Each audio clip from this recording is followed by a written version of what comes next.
નમસ્કાર દર્શક મિત્રો, હું જાનવી નિમાવત अब तक બુલેટિનમાં આપનું સ્વાગત કરું છું। વિસ્તૃત સમાચારો જોતા પહેલા જોઈએ આજની મુખ્ય હેડલાઇન્સ। રાજ્યના 162 તાલુકામાં વરસાદ, સૌથી વધુ રાજકોટના લોધિકામાં 5.5 ઇંચ। મુખ્યમંત્રી ભૂપેન્દ્ર પટેલે ટીઆરપી ગેમ ઝોનના પીડિતોની મુલાકાત લઈ આશ્વાસન પાઠવ્યું।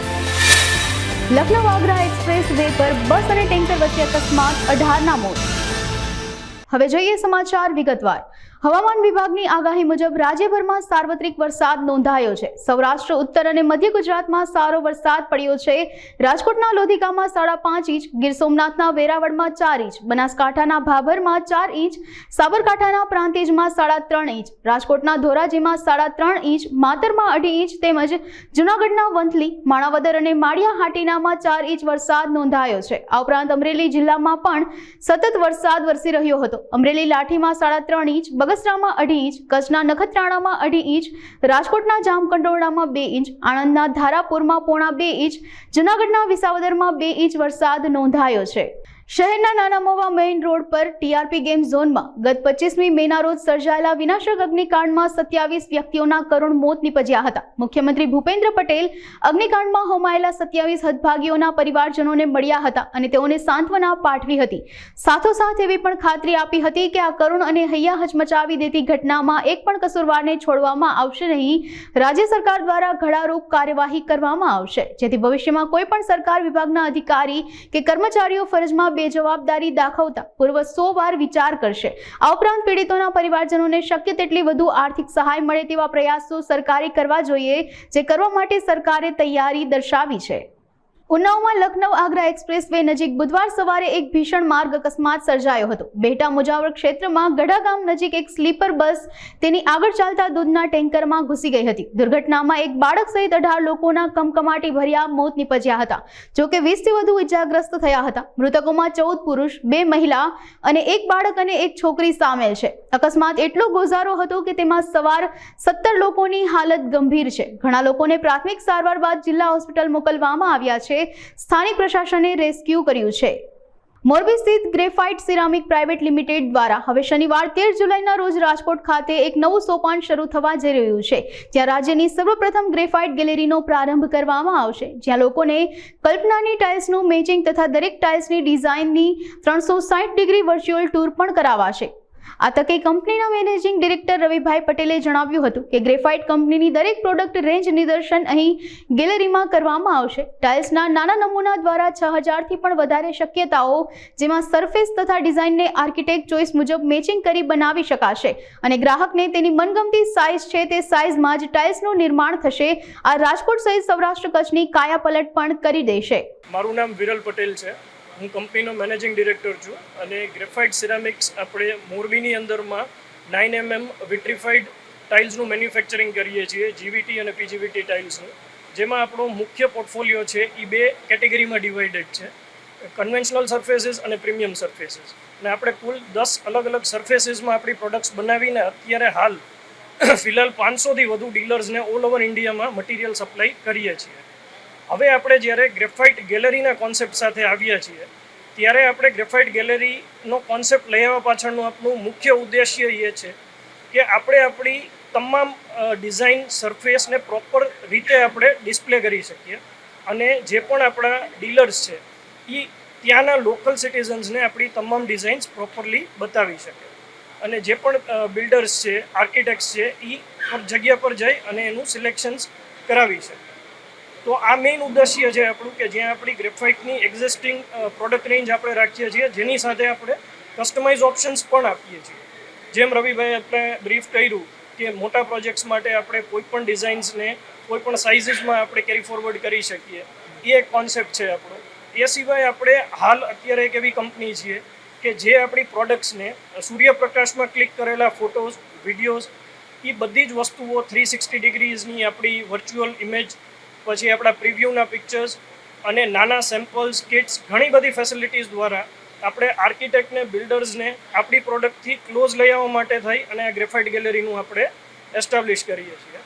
અને ગ્રેફાઇટ ગેલેરી એસ્ટાબ્લિશ કરવા પાછળનું સૌથી મોટું રીઝન એ છે કે સૌરાષ્ટ્ર અને કચ્છના લોકો તો ચલો મોરબી છે એ નજીક પડે, કોઈ પણ મોટો પ્રોજેક્ટ હોય તો પૂરું ડિસ્પ્લે જોવા માટે મોરબી સુધી આવી જાય છે। પણ દિલ્હી છે, બોમ્બે છે, કલકત્તા છે, બેંગ્લોર છે, ત્યાં મોટા પ્રોજેક્ટ્સને કેટર કરવા માટે થઈ અને આપણે ગ્રેફાઇટ ગેલેરીઝ ખાસ એસ્ટાબ્લિશ કરીએ છીએ કે જ્યાં આપણી એન્ટાયર પ્રોડક્ટ રેન્જને લોકો જોઈ શકે.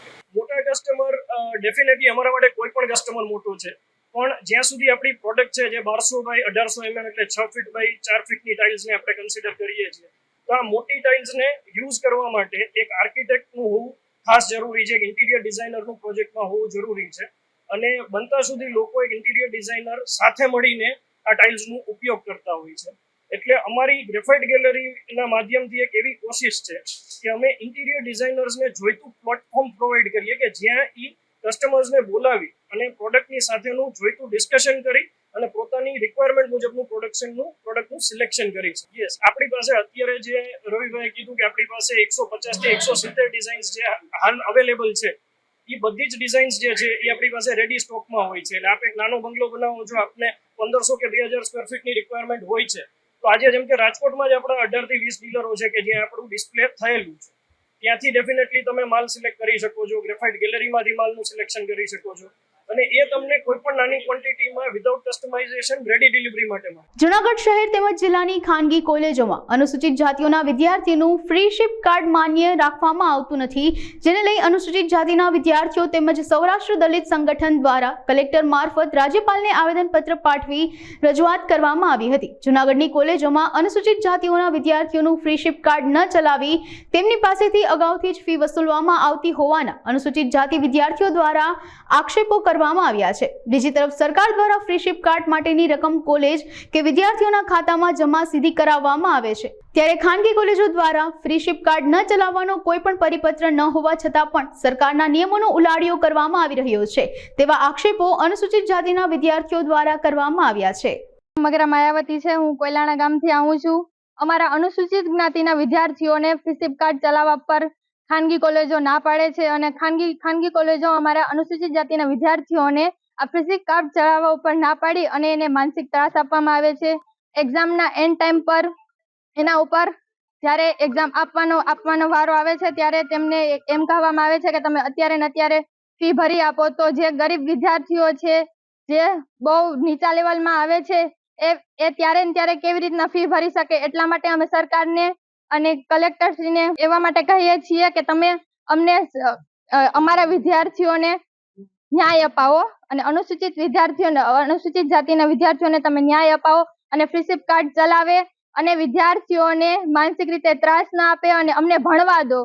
એ જ મારી નમ્ર વિનંતી છે. જય ભીમ. મારું નામ દેવેન વાણવી, સૌરાષ્ટ્ર દલિત સંગઠન છે જુનાગઢ જિલ્લાનું, એના સંયોજક તરીકેની જવાબદારી નિભાવું છું. આજે અમે કલેક્ટર ઓફિસે ફ્રી શિપ કાર્ડના સંદર્ભમાં વિદ્યાર્થીઓને જે અહિત થાય છે કોલેજોમાં, સરકારી અને ખાનગી કોલેજોમાં ખાસ કરીને, તો એના વિરોધ માટે અને એમાં નિયંત્રણ થાય, નાબૂદ થાય આવી શિક્ષણ પદ્ધતિ, એના માટે અમે કલેક્ટરશ્રીના માધ્યમથી રાજ્યપાલને આવેદનપત્ર આપવાના છીએ.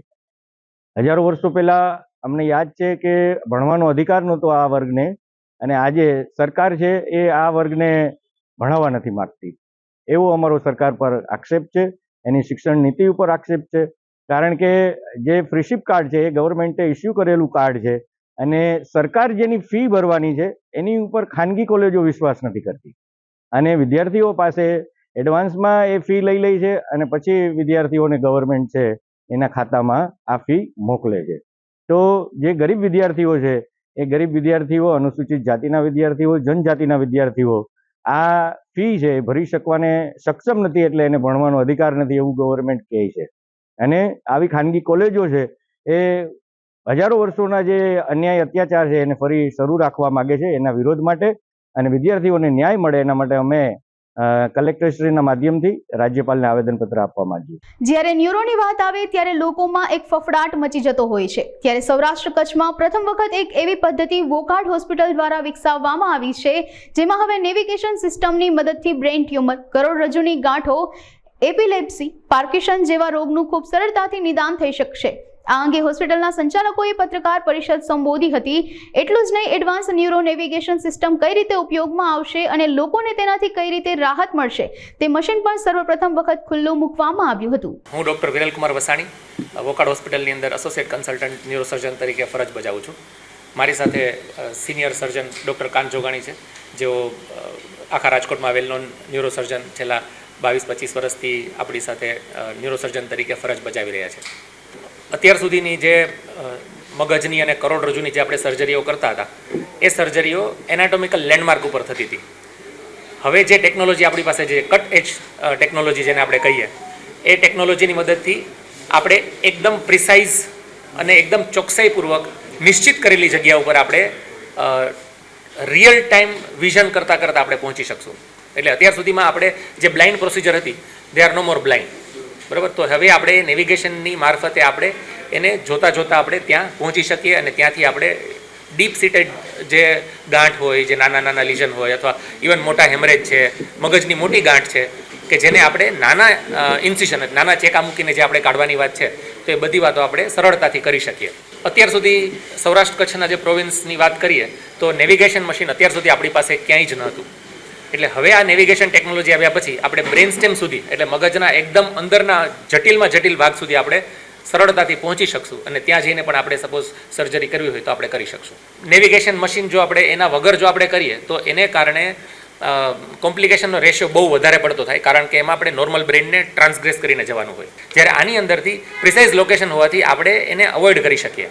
સુરતના ભેસ્તાન રેલવે ફાટક પાસે મિત્રએ જ મિત્રની ચપ્પુના ઘા ઝીકી હત્યા કરી નાખી હતી. મૃતક યુવકે મિત્રતાના સંબંધે મિત્રને પોતાના ઘરે લઈ ગયો હતો, જેનો ફાયદો ઉઠાવી મિત્રએ જ યુવકની પત્ની ઉપર નજર બગાડી તેણીની સાથે અનૈતિક સંબંધ બાંધ્યો હતો, જેના કારણે બંને મિત્રો વચ્ચે અવારનવાર ઝઘડો થતો હતો, જેની અદાવત રાખી મિત્રએ મિત્રની હત્યા કરી નાખી હતી. આ સમગ્ર હત્યાનો ભેદ ઉકેલાતા ભેસ્તાન પોલીસે પ્રશાંત અને પ્રદીપ નામના 2 લોકોની ધરપકડ કરી આગળની કાર્યવાહી હાથ ધરવામાં આવી હતી, જેમાં જાણવા મળ્યું હતું કે માથામાં લાકડાનો ફટકો મારી રાહુલની હત્યા કરવામાં આવી હતી. 8/7/2024 આશરે રાત્રે 10 વાગ્યાની આસપાસ ભેસ્તાન પોલીસ સ્ટેશનમાં એક ટેલિફોનથી એક જાણ કરવામાં આવેલી હતી કે ભાણોદરા ગામની સીમમાં ઇકલેરા તરફ એક સિંગલ પટ્ટી રોડ જાય છે, એ રોડની બાજુમાં એક ડેડ બોડી પડેલી છે અને જે લુહાણ હાલતમાં પડેલી છે. જે અનુસંધાને ભેસ્તાનની સ્થાનિક પોલીસ અને ભેસ્તાનના પોલીસ ઇન્સ્પેક્ટર શ્રી સ્થળ ઉપર પહોંચેલા હતા. સ્થળ ઉપર ડેડ બોડીની પ્રાથમિક તપાસ કરી તો એમાં હેડ ઇન્જરી, એટલે માથાના ભાગે ઇન્જરી હોય એવું જણાઈ આવેલું. આસપાસ થોડી તપાસ કરી તો એને બીજી પણ ઇન્જરીઓ અને બ્લડ નીકળેલું હતું, જેથી એની ડેડ બોડીને આઈડેન્ટિફાઈ કરવા માટે સ્થાનિક લેવલે પ્રયત્ન કર્યા અને ખૂબ જ ઝડપથી આ ડેડ બોડી આઈડેન્ટિફાઈ થઈ ગઈ. અને એ જે ભોગ બનનાર હતા એ રાહુલ દિલીપભાઈ પાટીલ કરીને જણાઈ આવ્યું. એના ઉપરથી થોડી આગળ તપાસ હાથ ધરતા એના સગા સંબંધી, એટલે કે એની પત્ની અને એના ભાઈ એની તપાસ કરતા મળી આવેલા અને એ એના પત્ની અને એના ભાઈની લાવી અને પૂછપરછ કરતા આ સંબંધે 2 આરોપીઓએ આનું જે ભોગ બનનાર જે છે રાહુલ પાટીલ, એનું મર્ડર કરેલાનું ડિસ્ક્લોઝ થતા આ અનુસંધાને ભેસ્તાન પોલીસ સ્ટેશનમાં એક મર્ડરનો ગુનો દાખલ કરવામાં આવ્યો. આ ગુનાના જે ફરિયાદી જે છે એ ભોગ બનનાર રાહુલ પાટીલના મોટાભાઈ ગણેશભાઈ દિલીપભાઈ પાટીલ છે અને આ ગુનો દાખલ થયા બાદ ભેસ્તાન પોલીસે તાત્કાલિક તપાસ હાથ ધરી અને બંને આરોપીઓ જે છે એ મળી આવતા તેઓને લાવી અને એની પ્રાથમિક પૂછપરછ કરતા તેઓએ ગુનો કરેલાની કબૂલાત કરેલ છે, જેથી હાલમાં ગુના સંબંધે બંને આરોપીઓની પ્રાથમિક પૂછપરછ ચાલુ છે અને પૂછપરછના અંતે તેઓને એરેસ્ટ કરી અને આગળની કાયદેસર કાર્યવાહી હાથ ધરવામાં આવનાર છે. આ બંને આરોપીઓના નામ આપને જણાવું તો એક આરોપી પ્રશાંત હીરામણ શિંદે, એની ઉંમર 25 વર્ષ છે અને એ નીલગિરી લિંબાયત વિસ્તારનો રહેવાસી છે. અને બીજો આરોપી જે છે પ્રદીપ કૈલાસભાઈ પાટીલ, એની ઉંમર વર્ષ 26 છે. એ મૂળ જલગાંવ મહારાષ્ટ્રનો છે પણ હાલમાં કતારગામ વિસ્તારમાં રહે છે. આ બંને પૈકી જે પ્રશાંત હીરામણ શિંદે જે આરોપી જે છે એના અને હાલના જે ભોગ બનનારની પત્ની, એના આડા સંબંધનો પણ શક વહેમ હતો અને એ અનુસંધાને જ અવારનવાર ભોગ બનનાર અને પ્રશાંતના ઝઘડા થતા હતા, જેની અદાવત રાખીને જ આ પ્રશાંત શિંદે અને એના ભાઈબંધ પ્રદીપ પાટીલ એ બંને ભેગા થઈ અને આ ભોગ બનનારને ઘરેથી લઈ જઈ અને પછી ભાણોદરા ગામની સીમમાં જ્યાં બનાવ બન્યો છે એ જગ્યાએ લઈ ગયા અને ત્યાં જઈ અને માથાના ભાગે બોથડ પદાર્થથી મારી ઈજા કરી અને એનું મોત નિપજાવેલ છે. હા, એ હાલ સુધીની તપાસમાં એવું ડિસ્ક્લોઝ થયું છે કે મેં જેમ આપને કહ્યું કે રાહુલના પત્ની અને પ્રશાંત વચ્ચે આડા સંબંધ હોવાની શંકા વહેમ રાખી અને અવારનવાર પ્રશાંત અને રાહુલ અને એના પત્નીને અવારનવાર ઝઘડો થતો હતો અને આ સંબંધની આ બાબતેની પુષ્ટિ પણ આ ગુનાના ફરિયાદી એટલે કે રાહુલના બ્રધર ગણેશભાઈએ પણ આપેલી છે. દૂધ ઉત્પાદકો માટે ખેતી બિયારણ ખરીદી, બાળકોની શિક્ષણ ફી જેવી જરૂરિયાત માટે વર્ષ આખરે સાબર ડેરી દ્વારા અપાતી રિટર્ન મની ચૂકવી આપવા રજૂઆતો કરવામાં આવી હતી. જે અનુસંધાને સાબર ડેરી દ્વારા કાયદાકીય સલાહ સૂચન મેળવી જૂના નિયામક મંડળ દ્વારા મંજૂર કરેલ 9 મહિનાની રિટર્ન મનીની ચૂકવણી કરવાનો નિર્ણય લેવામાં આવ્યો હતો. જે માટે નવા ચૂંટાયેલા નિયામક મંડળ દ્વારા દૂધ ઉત્પાદકોની હાલની જરૂરિયાતને ખાસ અગ્રતા અને મહત્વ આપી રાહત મળે તે હેતુથી મંજૂર કરેલ રકમ તત્કાળ ચૂકવી આપવા મેનેજિંગ ડિરેક્ટરને સત્તા આપવામાં આવી હતી. જે અનુસંધાને સદર 9 મહિનાની 258 કરોડની માતબર રિટર્ન મનીની રકમ દૂધ મંડળીઓને દૂધ બિલમાં ચૂકવવામાં આવશે. રાજકોટમાં ફાયર સીલિંગ કામગીરી સામે હોટલ, રેસ્ટોરન્ટ સહિત 2000 ધંધાર્થીઓએ બંધ પાડ્યું છે.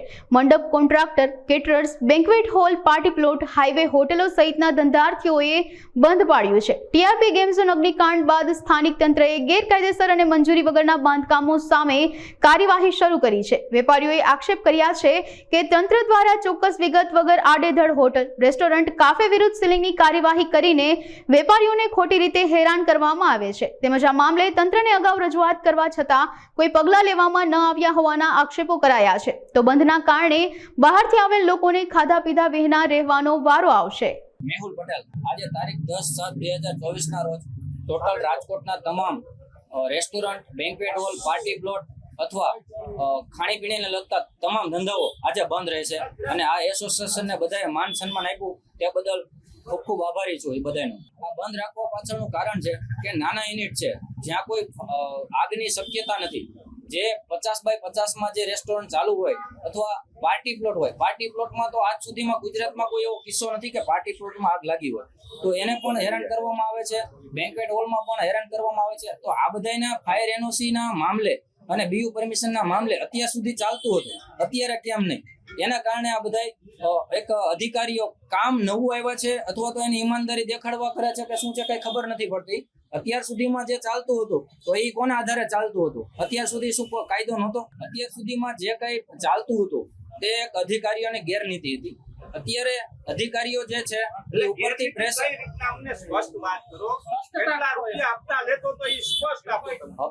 હપ્તાની તો કોઈ જાણકારી આપણી પાસે બિલકુલ નથી. પરંતુ પછી કેમ ચાલવા ગેરકાયદેસર ચાલવા દેતા હતા અધિકારીઓ અત્યાર સુધી? એ એમની ગેરનીતિ ગણી શકાય આપણે, પણ એક હપ્તા કોણ દેતું હોય કોણ નહીં એ આપણને ખ્યાલ ન હોય.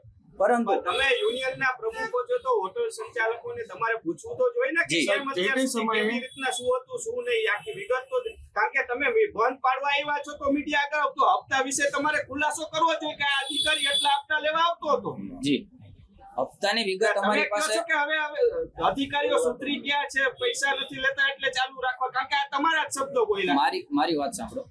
અત્યારે જે લોકોએ સીલ માર્યા છે, જે પાર્ટી પ્લોટ, જે બેન્ક્વેટ હોલ, જે પ્રોપર્ટીમાં સીલ માર્યા છે, હપ્તાની વાત કરીએ તો અત્યારે પણ પ્રેશર છે. અત્યારે પણ 5-5 લાખની ઓફર છે. થોડાક દિવસ પહેલા 2-3 દિવસ પહેલા ન્યૂઝમાં આવી ગયું છે એક અધિકારીનું નામ, જે આરએમસીમાં લોકો હતા અને આરએમસીમાં ત્યાંથી ડિસ્ચાર્જ કર્યા છે. તે આરએમસીના નામે હપ્તા ઉઘરાવતા હતા. 5-5 લાખ રૂપિયાના સેટિંગ માંગેલ છે. તો એમાં અત્યારે ના પાડે છે. નામ ડિક્લેર કરો ને. નામ એમનું હિમિશાબેન છે, સરનેમ મને ખબર નથી. હિમિશાબેન કરીને હતા. એને 5-5 લાખ રૂપિયાની ખંડણી પણ માંગેલી છે. તો હોટલ શરૂ રાખવા દેશે? જી, શરૂ રાખવાની સીલ ખોલવાની પ્રક્રિયા માટે 5 લાખની ખંડણી માંગેલ છે. જે સીલ ખોલવાનું છે એમાં એને 5 લાખનું સેટિંગ છે. આરએમસીમાં અરજી પણ કરી દે છે. આરએમસીમાં ટોટલ વસ્તુ જાણ પણ કરે છે. આજે આરએમસીના અધિકારીને ખબર નથી. આરએમસીના જે કમિશનર સાહેબ છે એ કોઈના આવેદનથી તો આપણે આ બધાના સીલ મારે છે. એવું નથી કે એના ધ્યાનમાં પ્રોપર્ટી છે. કોઈ નીચેનો એક માણસ છે એને ઇન્ફોર્મેશન કરે છે. જે ઇન્ફોર્મેશન કરે છે એ વ્યક્તિ શું કરે છે શું નહીં એ પણ કમિશનર જોતા નથી. અત્યારે એક દોડવું છે ને ઢાળ મળી ગયો છે, એટલે એ લોકોને કામ પણ બતાવવું છે અને હેરાન પણ કરવા છે. અમે સ્વયંભૂ બંધનું એલાન કરેલ છે સાહેબ, અને જે રૂમને લગતી જે હોટલો છે કદાચ ચાલુ હોઈ શકે. અમારી માંગ એ જ છે કે અત્યારે સીલ મારવાની પ્રક્રિયા ટોટલ ધોરણે બંધ કરે, ઇમરજન્સીમાં બંધ કરે. તમારે સીએમ ને રજૂઆત કરવી હોય તો સીએમ ને રજૂઆત કરો. આ બધું પ્રેશર સીએમઓ માંથી છે કે ક્યાંથી છે અમને તો ખ્યાલ જ છે, પણ અત્યારે આરએમસી ના અધિકારી પાસે અમે જઈએ ત્યારે અમને કમિશનર સાહેબ પોતે 1986 નો કાયદો સમજાવે છે. તો 1986 નો કાયદો તમે અમને સમજાવો છો તો અમે વાત કરી કે ભાઈ આ બિલ્ડિંગ પણ આરએમસી નું કાયદા મુજબ નથી. તો અમારા ઉપર ઉગ્ર થયા અને અમને એવું કહ્યું કે ભાઈ તમારી આવકની સ્ત્રોત છે, banquet hall, party plot, restaurant વગેરે વગેરે જે કંઈ છે એ આવકની સ્ત્રોત છે, એટલે ત્યાં કાયદો લાગુ પડે, અહીંયા લાગુ ન પડે. કાંઈ વાંધો નહીં, ત્યાં લાગુ પડે તો અત્યાર સુધીમાં આરએમસીમાં આટલા મોટા કૌભાંડો થયા તો એ આરએમસીમાં આવકનો સ્ત્રોત ન ગણાનો. હમણાં 10 કરોડ રૂપિયા સાહેબની તિજોરીમાંથી નીકળ્યા તો આટલી રકમ લગભગ કોઈ યુનિટ વાળા પાસે નથી, ધંધાર્થીઓ પાસે. તો આરએમસી નો મોટામાં મોટો સ્ત્રોત તો આરએમસી જ છે. તો એ શું કામ અમને 1986 નો કાયદો ભણાવે છે? આમાં નીતિ નિયમ તમારા બદલો. આમાં કોઈ પણ સંજોગે, કોઈ પણ શરતે તમારા રસ્તા કોઈ પણ નીકળે, ત્રીજો રસ્તો એવો કાઢો કે જેથી કરીને ટાઈમ મળે. અત્યારે ફાયર એનઓસી પાછળ એ લોકો પડ્યા છે. શું આગ લાગે તો ફાયર એનઓસી નથી સળગવાની? ફાયર એનઓસી પડી છે તો પણ સળગવાની છે. અત્યારે ઇક્વિપમેન્ટ બધા પાસે છે, ફાયરના ઇક્વિપમેન્ટ બધા રેસ્ટોરન્ટ, બેન્ક્વેટ હોલ પાસે કે પાર્ટી પ્લોટ પાસે આવી ગયા છે. પોતાની સેફટી માટે ને ડરના માર્યા બંને બાજુ આપણે કહી શકીએ લઈ લીધા છે. માત્ર ફાયર એનઓસીના કારણે તમારે સીલ મારી દેવાના 30, 50 લાખનો નુકસાની આવે મહિનાભરની, તો એ કઈ રીતે વ્યાજબી છે? જૂનાગઢ નજીક આવેલ પ્લાસવા ગામની પ્રાથમિક શાળાના ગોવિંદ નામના શિક્ષકે ક્લાસમાં વિદ્યાર્થીનીઓ સાથે અડપલા કર્યા હોવાના તેમજ વિદ્યાર્થીઓને ઢોરમાર માર્યાના વાલીઓ દ્વારા આક્ષેપો કરવામાં આવ્યા છે. આ તમામ બાબતે વાલીઓએ સ્કૂલને તાળાબંધી કરી હતી તેમજ નરાધમ શિક્ષકને રોષે ભરાયેલા વાલીઓએ શાળાના પટાંગણમાં જ માર માર્યો હતો. આ સમગ્ર મામલો તાલુકા પ્રાથમિક શિક્ષણ અધિકારી પાસે પહોંચતા તેઓ પ્લાસવા ગામે દોડી આવ્યા હતા તેમજ તેમણે વાલીઓ અને ગામના અગ્રણીઓ સાથે વાત કરી શિક્ષક મામલે યોગ્ય કાર્યવાહી કરવાની ખાતરી આપી હતી. મારું નામ રસિકભાઈ શામજીભાઈ ઉકાણી, ગામ પ્લાસવા. કુમાર શાળા અને કન્યા શાળા જોઈ છે અત્યારે, જેમાં ગોવિંદ સર નામના એક સર છે જે વિદ્યાર્થીઓને ઢોર માર મારે છે, જે પોતે વ્યસનથી ઘેરાયેલા છે કે ચાલુ ક્લાસે વિદ્યાર્થીઓની પાસે વ્યસનની વસ્તુઓ મગાવે, ઢોર માર મારે, સારી અડપડા કરે, પણ કોઈ પણ છોકરાનું ભવિષ્ય આમાં સેફ નથી. એટલા માટે અમે કહેવા માંગીએ છીએ, રિક્વેસ્ટ કરીએ છીએ કે આ સાહેબની તાત્કાલિક ધોરણે બદલી કરવામાં આવે. આજે ગામના સમસ્ત વાલીઓ એક જૂથ કરી અને તાળાબંધી સ્કૂલને કરી કે જ્યાં સુધી અમને ન્યાય ન મળે ત્યાં સુધી સ્કૂલ ખોલવામાં આવશે નહીં. હું મસાલિયા શીતલ ને એસએમસી અધ્યક્ષ શિક્ષણ વિત્તમાં છું ને છોકરાઓની ફરિયાદ છે કે અમને મારે છે. ગોવિંદ સાહેબ કરીને છે એ બામરોટિયા, છોકરા છોકરીને 6 થી 8 ના છોકરા છોકરીને હદ બાર મારે છે. ચપ્પલ, પાઇપ, પીવીસી ના પાઇપ હચોડા બેવડા વળી જાય છે, એ રીતના છોકરા છોકરીને મારે છે. અને છોકરાઓને એમ કે તમે આ પિક્ચર જોજો, ગીત પાકા કરીને આવજો, એ પણ ફરિયાદ કરે છે. છોકરીઓ વાળા ગેરવર્તન કરે છે, અડપલા કરેલા છે ને ગેરવર્તન કરે છે. ને છોકરા છોકરીઓ ચપ્પલ મારે છે, મન પડે એ રીતના મારે છે. દક્ષિણ ગુજરાતનો સૌથી મહત્વના પાક પૈકી ડાંગરનો પાક છે. ડાંગરના પાકને સૌથી વધુ પાણીની જરૂરિયાત રહેતી હોય છે, ત્યારે ઉકાઈ ડેમમાંથી પૂરતા પ્રમાણમાં પાણી નહેર દ્વારા પ્રાપ્ત થતા ખેડૂતોએ ડાંગરનું મબલક ઉત્પાદન કર્યું છે. પરંતુ પાક તૈયાર થયો ત્યાં ભાવ નીચા જતા ખેડૂતો ચિંતામાં મુકાયા છે. થોડા સમય પહેલા 20 કિલો ડાંગરના ભાવ 500 રૂપિયા સુધી ખેડૂતોને મળતો હતો, પરંતુ છેલ્લા 15 થી 20 દિવસમાં 450 કરતા પણ નીચે આવી જતા ખેડૂતો ચિંતામાં મુકાયા છે. તેને લઈને ખેડૂતો દ્વારા નિકાસ ડ્યુટી 10% કરવા મુખ્યમંત્રીને રજૂઆત કરી માંગણી કરવામાં આવી છે. જયેશ પટેલ, ખેડૂત આગેવાન. સમગ્ર કાંઠા વિસ્તાર અને ખાસ કરીને સુરત, નવસારી અને દક્ષિણ ગુજરાતમાં આ વર્ષે ઉકાઈ જળાશયમાં વિપુલ પ્રમાણમાં પાણી હતું અને જે રીતે રાજ્ય સરકારના સિંચાઈ વિભાગ તરફથી પૂરતા પ્રમાણમાં એટલે 111 દિવસ જે રીતે નહેર વહેવડાવવામાં આવી, એટલે સ્વાભાવિક છે કે ઉનાળુ ડાંગરનો વિપુલ પાક થયો. અને ખાસ કરીને અમારી સાથે જોડાયેલી 100 વર્ષ જૂની પુરુષોત્તમ ફાર્મર્સ મંડળીમાં ખેડૂતોનું ખૂબ જ વિપુલ પ્રમાણમાં ડાંગરની આવક થઈ છે. લગભગ 12 લાખ ગુણીની આવક થઈ છે, એક વિપુલ પ્રમાણમાં છે. એટલે જે સ્થિતિ બજારની બનતી જાય છે, ખાસ કરીને ડાંગરના ભાવો જે રીતે ઓછા થતા જાય છે, એટલે સ્વાભાવિક છે ખેડૂતોમાં જે રીતે નાખુશી જોવા મળી છે, એના અનુસંધાનમાં આદરણીય રાજ્યના મુખ્યમંત્રીશ્રીને ખેડૂત આગેવાનો સાથે રજૂઆત કરવામાં આવી છે. અને ખાસ કરીને આ વિસ્તારના ધારાસભ્ય અને મંત્રી શ્રી મુકેશભાઈ અને સાથે 84ના ધારાસભ્ય અને સહકારી આગેવાન સંદીપભાઈ દેસાઈની સહયોગથી માનનીય મુખ્યમંત્રીશ્રીને જે એક્સપોર્ટ ડ્યુટી છે 20% જે કેન્દ્ર સરકારે કરી છે, ઘટાડીને 10% જો કરવામાં આવે તો સ્વાભાવિક છે કે વિપુલ પ્રમાણમાં ચોખા બહાર નિકાસ થઈ શકે અને ખેડૂતોને સારા ભાવ મળે. એ અનુસંધાનમાં સહકારી આગેવાનો સાથે માનનીય મુખ્યમંત્રીશ્રીને રજૂઆત થઈ છે અને અમને ચોક્કસ ખાતરી છે કે જે રીતે રાજ્ય સરકાર ખેડૂતોના પડખે હંમેશ નિર્ણય કરતી હોય છે, ત્યારે સ્વાભાવિક છે કે માનનીય મુખ્યમંત્રી પણ અમારી જે વાત છે એને વાચા આપીને કેન્દ્ર સરકારને ભલામણ કરશે. એના કારણે ખેડૂતોમાં ચોક્કસ એક ખુશી જોવા મળી રહી છે. સુરતમાં ડિંડોલી વિસ્તારમાંથી 6 વર્ષના બાળકનું અપહરણ થયું હતું. પિતાની ફરિયાદના આધારે પોલીસે બાળકને છોડાવવા માટે અલગ અલગ ટીમોને કામે લગાવી દીધી હતી. જોકે પોલીસની સામે બાળકના પિતાએ શંકાસ્પદ હરકત કરી હતી, જેના કારણે સમગ્ર ભાંડો ફૂટી ગયો હતો. અપહરણના પ્લાનિંગથી લઈને મદદગારી કરનારા બાળકના પિતા અને તેની બહેન સહિતનાને પોલીસે ઝડપી લઈને આગળની કાર્યવાહી હાથ ધરી છે.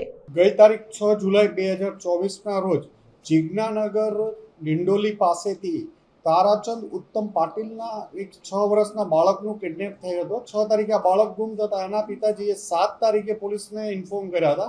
તમામ પોલીસ રથયાત્રા બંદોબસ્તમાં રોકાયેલી હતી. તેમ છતાં 7 તારીખથી કન્ટિન્યુ સુરત ક્રાઇમ બ્રાન્ચની ટીમ, ડિંડોલી પોલીસ સ્ટેશનની ટીમ વગેરે રાત દિવસ મહેનત કરતા હતા.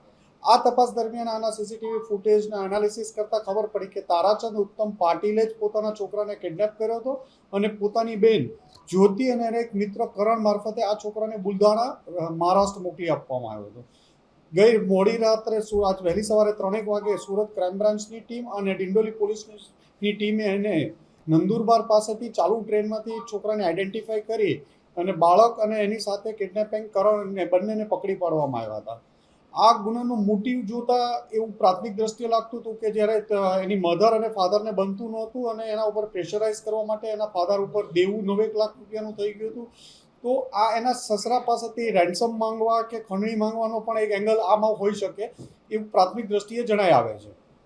હાલ આમાં એના ફાધર તારાચંદ ઉત્તમ પાટીલ, એની બહેન જ્યોતિ ઠાકરે અને કરણ વાકોડે 3ની ધરપકડ કરવામાં આવી છે અને આગળની તપાસ ચાલુ છે. એની ઉપર 9 લાખનું દેવું હતું. પ્રાથમિક જે શરૂઆતની જે સ્ટોરી હતી એમાં એની પાસે 9 લાખનું દેવું હતું. ફાઇનાન્શિયલ પૈસા હતા ને એની મધર વારંવાર મકાન લેવા માટે ઇન્સિસ્ટ કરતી હતી કે નવું મકાન લઈ દો, પરંતુ આ બધી વસ્તુ લેવા માટે એના સસરા પાસે ખંડણી માંગવાના પ્લાન સાથે કદાચ એમને આ કૃત્ય કર્યું હોય એવું પ્રાથમિક દ્રષ્ટિએ જણાય આવે છે. પૈસા લેવા માટે પોતાના બાળકનું એના પિતાએ જ કિડનેપિંગ કરાવ્યું. 6 તારીખે જ્યારે રાત્રે ગુમ થયો, 7 તારીખે વહેલી 10 વાગે પોલીસ સ્ટેશન જાણ કરવા આવે છે કે મારું બાળક ગુમ થાય છે. આ તપાસ દરમિયાન સુરત ક્રાઇમ બ્રાન્ચની અને ડિંડોલી પોલીસની ટીમ તપાસમાં હતી ત્યારે એમને ફૂટેજમાં પણ એક ખોટા છોકરાને ઓળખી બતાવ્યો, ટાઈમિંગ ખોટા ટાઈમે બતાવ્યો, જે જગ્યાએ છોકરો ગયો નથી એ જગ્યા બતાવી. એ છોકરાને આઈડેન્ટિફાઈ કરતા પોલીસ એ જે છોકરો ગુમ થયેલો ને પોતાનો છોકરો બતાવતા હતા એ બીજો છોકરો મળી આવ્યો. એટલે એના ફાધર ઉપર શંકા જતા બંને સુરત ક્રાઇમ અને ડિંડોલીની ટીમે સાથે મળી એના ફાધરની પૂછપરછ કરતા એમણે કબૂલી લીધું કે આ મારા છોકરાને મેં બુલધાણા મોકલ્યો છે. અને જ્યારે લોકેશન લેતા હતા ત્યારે આ છોકરો પરત બુલધાણાથી સુરત તરફ ટ્રેનમાં એક આવતા હતા, તો એ દરમિયાન ચાલુ ટ્રેને નંદુરબારથી સુરતની પોલીસની ટીમે એને પકડી પાડ્યા. અરવલ્લીમાં અંધશ્રદ્ધાના નામે ઠગતા 2 શખ્સોને પોલીસે ઝડપ્યા હતા. મળતી માહિતી મુજબ ધનસુરાના હીરાખાંડી કંપા ગામે 5 જુલાઈએ 4 શખ્સો કિન્નરનો વેશ ધારણ કરીને આવ્યા હતા અને અંધશ્રદ્ધા બતાવી ઘરના દુઃખ દૂર કરી આપવાનું કહી પરિવારને વિશ્વાસમાં લીધો હતો. તેમજ સ્મશાનમાં વિધિ કરવાનું કહીને 3.47 લાખના દાગીના લઈને પરિવારને ઠગી શખ્સો ફરાર થયા હતા. જેની જાણ પોલીસને થતા પોલીસે તપાસનો ધમધમાટ શરૂ કર્યો હતો, જેમાં પોલીસે હ્યુમન અને ટેકનિકલ સર્વેલન્સના આધારે શિનોલ ગામ નજીકથી કાર અને દાગીના સહિત 5.47 લાખના મુદ્દામાલ સાથે આરોપીઓને પકડ્યા હતા. તેમજ હજી તેમના 2 સાથીદારોની શોધ ચાલુ રાખવામાં આવી છે. તારીખ 5/7/2024 ના રોજ ધનસુરા પોલીસ સ્ટેશન વિસ્તારમાં હીરાખાંડી કંપા ખાતે ફરિયાદી જયકુમાર નવીનભાઈ પટેલના ત્યાં બપોરના સુમારે 2 માસીબાના વેશ ધારણ કરીને 2 મહિલા કપડાં પહેરીને આવેલા પુરુષો અને તેઓને ઘરમાં ચાલતી અંધશ્રદ્ધા બાબતે, ઘરમાં ચાલતા દુઃખ બાબતે અંધશ્રદ્ધા દૂર કરવા માટે તેઓ ખોટો નામ ધારણ કરી અને તેઓને પાસેથી તમારા ઘરનું દુઃખનું નિવારણ કરી આપવાની લાલચ આપી અને તમારે દાગીના લઈ અને મારે સ્મશાનમાં વિધિ કરવા જવું પડશે એમ કહી અને એ દાગીના લઈને છેતરપિંડી કરી અને નાસી ગયેલા. જે બાબતે ધનસુરા પોલીસ સ્ટેશન ખાતે ગુનો નોંધાયેલો અને તાત્કાલિક એની જુદી જુદી ટીમો બનાવી અને તપાસ હાથ ધરવામાં આવેલી, જેમાં સિનોલ બસ સ્ટેન્ડ પાસેથી શંકાસ્પદ વાહન Hyundai Santro car GJ3 EL 0637માં આ સગમન નિશાનો મળી આવેલા. તેમની અંગઝડતીમાંથી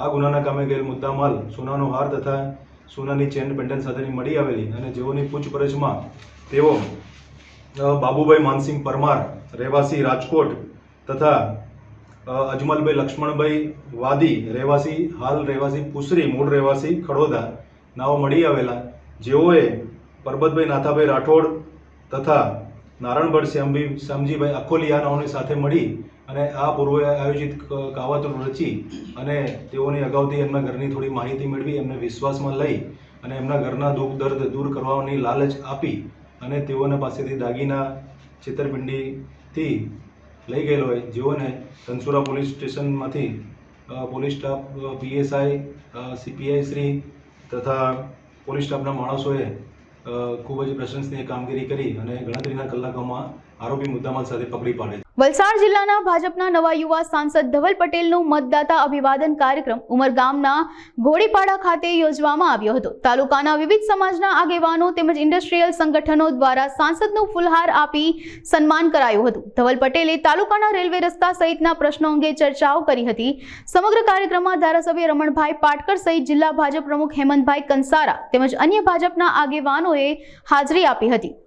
जो लोकसभा का चुनाव हुआ था उसके अंदर 26 वलसाड लोकसभा के अंतर्गत हमने जो ऐतिहासिक जीत भारतीय जनता पार्टी ने दर्ज की है, जिसमें हम लोग 2,10,000 जैसी जंगी बहुमती जिसे जीते, उसमें उमरगाम विधानसभा का भी बहुत मुख्य रोल था. उमरगाम विधानसभा 2022 में हम लोग 65,000 जितनी मार्जिन से जीते थे. इस बार हम लोग उमरगाम विधानसभा वलसाड लोकसभा सीट में 87,500 की मार्जिन से हम लोग जीते हैं.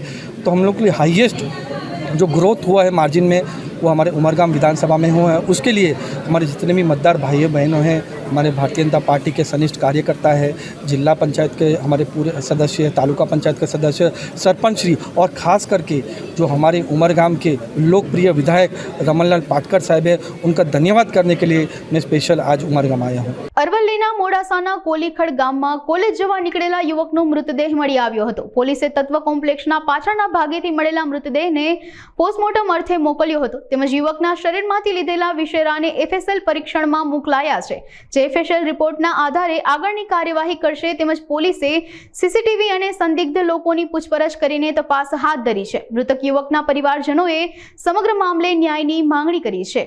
ગત 4 જુલાઈ 2024ના રોજ તત્વ કોમ્પ્લેક્સ ને પાછળના ભાગે પ્રીત ગિરીશભાઈ ચૌધરી, જેની ઉંમર છે 19 વર્ષ, એ રહેવાસી છે કોલીખડ ગામના, એમની આપણને લાશ મળેલી અને જેના આધારે પછી આપણે અકસ્માત મોત દાખલ કરી અને જેની તપાસ છે એ પીએસઆઈ શ્રી CM રાઠોડ કરે છે.